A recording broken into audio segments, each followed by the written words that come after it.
draw to your attention that, Mr. Speaker, when we came to this House, we all took oath of office, which said that we must defend and protect the Constitution as a state officer. Mr. Speaker, defending that Constitution and protecting it is also by respecting the institutions that have been created by that Constitution, Mr. Speaker, which includes this House, Mr. Speaker.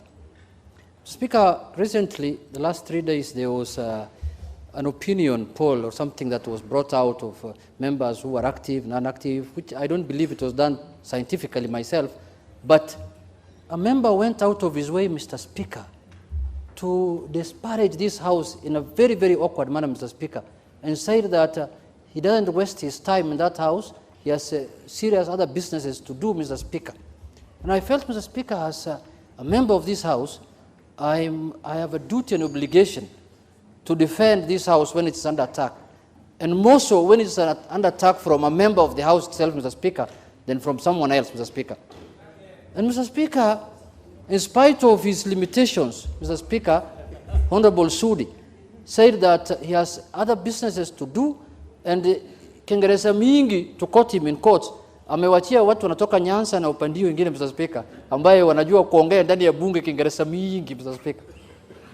Mr. Speaker, that's a very offensive attitude, Mr. Speaker, towards this House, Mr. Speaker. I know, Mr. Speaker, the Nyanza people speak very good English, and the Queen's language for that matter. And Mr. Speaker, that is the only thing that they inherited from the European when they were living the colonial times. They never got land, they were left with English, Mr. Speaker. And up to now, they are the custodians of that language. But Mr. Speaker, it is very, very unfortunate that a member can speak in that manner and impute improper motive to this House, Mr. Speaker. Mr. Speaker, a member of Parliament has 3 roles as per the Constitution: legislation, oversight, and representation, Mr. Speaker. You can represent your people in funerals, and you can oversight even in your House, and you can do other oversights, as Honorable Millie has alluded to one time. But legislation can only happen inside this House, Mr. Speaker. And 90% of this work we do here is legislation, including the money the Honorable Member is using outside there of Constituency Development Fund must be legislated here and voted for here in form of a budget and a voted, Mr. Speaker. And in the committees, Mr. Speaker. Mr. Speaker, if we don't stop evil, Mr. Speaker, then it's going to be the norm. Everybody will think you can attack Parliament at any time as you wish.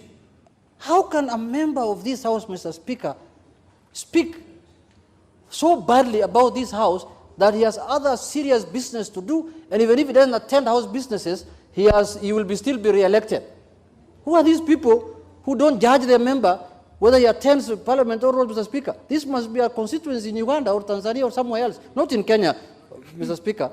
And I'm not saying that members of those other countries don't attend, but I'm alluding that this House is so important, Mr. Speaker, that a member cannot speak the way Honorable Sudi has. And you see, Mr. Speaker, the standing orders are clear.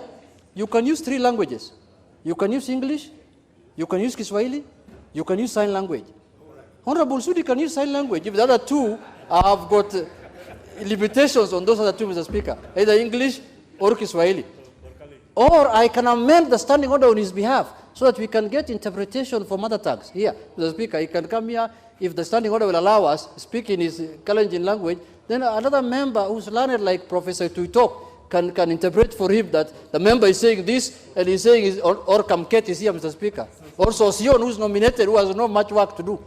Mr. Speaker, Mr. Speaker, Mr. Speaker, the matter, it's really, I really felt very bad, Mr. Speaker, as a member of this House. I felt that the meaning of this House should be done by other people, but not a member of this House who enjoys privileges, Mr. Speaker, as a member of the House. Mr. Speaker, if we demean our House, it is our own problem, Mr. Speaker.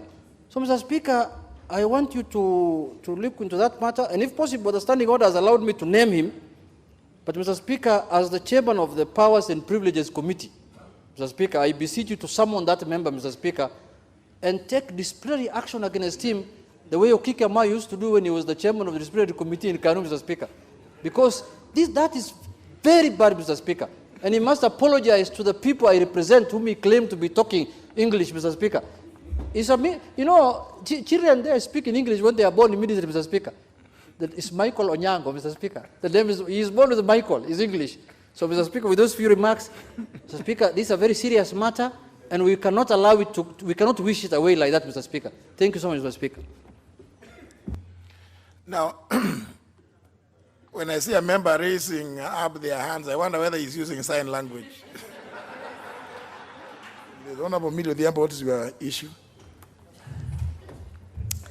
Thank you, Mr. Speaker. Mr. Speaker, I think what Honorable Junet Mohammed has raised is a very serious issue.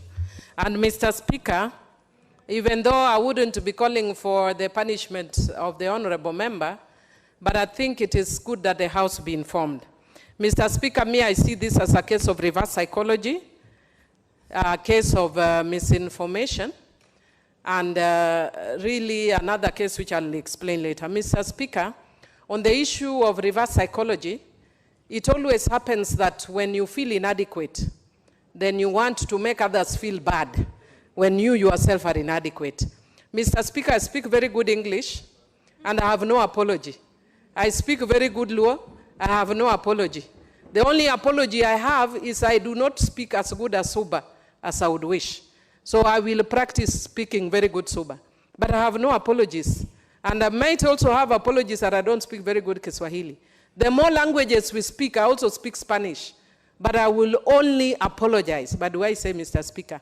I will only apologize for not speaking other languages well. Because we are in a global society, and the more languages you speak, the better for you.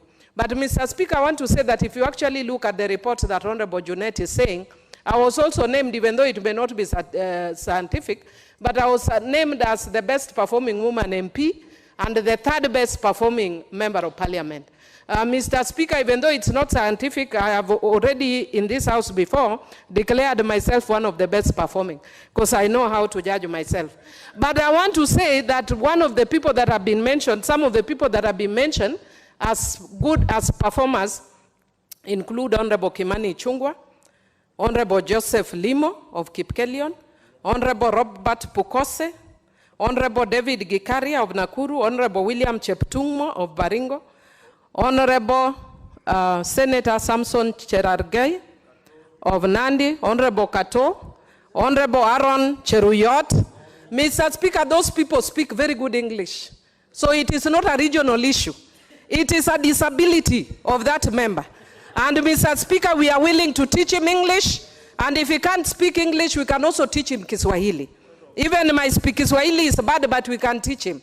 So Mr. Speaker, I would want to encourage that member to feel free and come to the house. You don't have to be comfortable speaking English. You can speak Kiswahili. And that is why we have two languages you can speak on the floor of this house. But as Honorable Junet says, our core role is legislative. And if you do not come to this house, like we are passing budget, how sure is he that things of his constituency are in the budget?